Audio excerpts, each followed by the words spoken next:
Hello बच्चों, welcome to the channel Vedantu NCERT Solutions class 11th and 12th. I am your master teacher Kanika and welcome to this wonderful platform जहाँ हम solve करते हैं physics chemistry biology के NCERT back exercise solutions. And बच्चों आज जो हम chapter discuss कर रहे हैं that is your chapter number 5 of class 12th biology book. Name of the chapter is molecular basis of inheritance. और जो क्वेश्चन आप अपनी स्क्रीन पर देख रहे हैं दैट इज क्वेश्चन नंबर 1।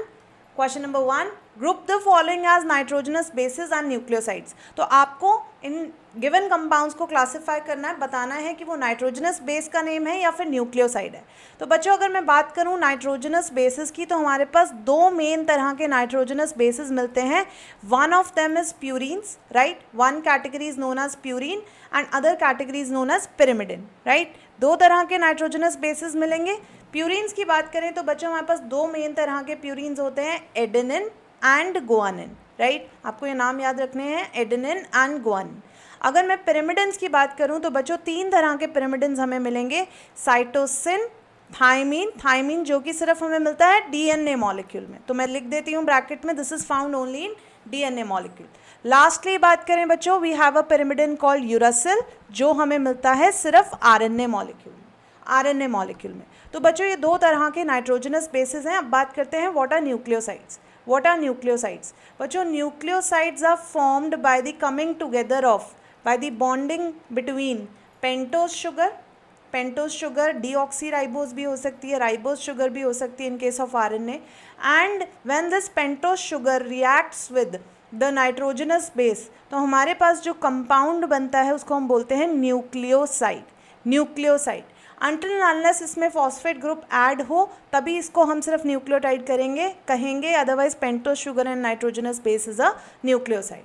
तो बच्चों अगर हम क्वेश्चन में देखें जो हमारे पास कंपाउंड्स गिवन है, out of adenine, cytidine, thymine, guanosine, uracil and cytosine हमें बताना है नाइट्रोजनस बेसिस के नाम कौन कौन से हैं। तो बच्चों क्लियरली आपके सामने है adenine, thymine, uracil and cytosine. ये चार कंपाउंड्स आपके नाइट्रोजनस बेसिस हैं, वाइल सिर्फ दो कंपाउंड्स आपके पास ऐसे हैं, सिटिडिन एंड ग्वानोसिन, जो आपके न्यूक्लियोसाइड कैटेगरी में फॉल करेंगे। तो बच्चों let's write the solution now. I am writing the solution है फॉर यू। सबसे पहला है पूछा गया अबाउट नाइट्रोजनस बेसिस, तो हम यहाँ पर एक लिस्ट बना लेते हैं नाइट्रोजनस बेसिस की as given in your question. तो हमारे पास चार तरह के नाइट्रोजनस बेसिस गिवन थे, adenine, guanine, cytosine and thiamine.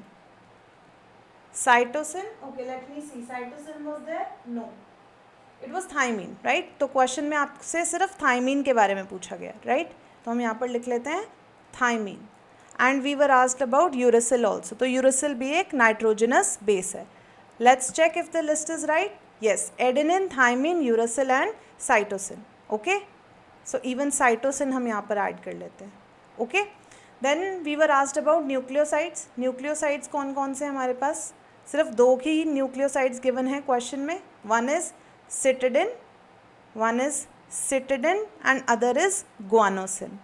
ठीक है, तो ये हमारे पास दो तरह के न्यूक्लियोसाइड्स पूछे गए थे और हमारे पास 5 तरह के नाइट्रोजनस बेसिस हमने यहाँ पर लिस्ट किए हैं, जिसमें से thymine was just not there in the question, otherwise चारों के चारों नाइट्रोजनस बेसिस आपके क्वेश्चन का पार्ट थे। ओके बच्चों, आई होप आपको ये सोल्यूशन क्लियर हुआ। अगर ऐसा है तो hit the like button, share this video and subscribe to channel Vedantu NCERT Solutions 11th and 12th। I will see you in the next session. Please take care.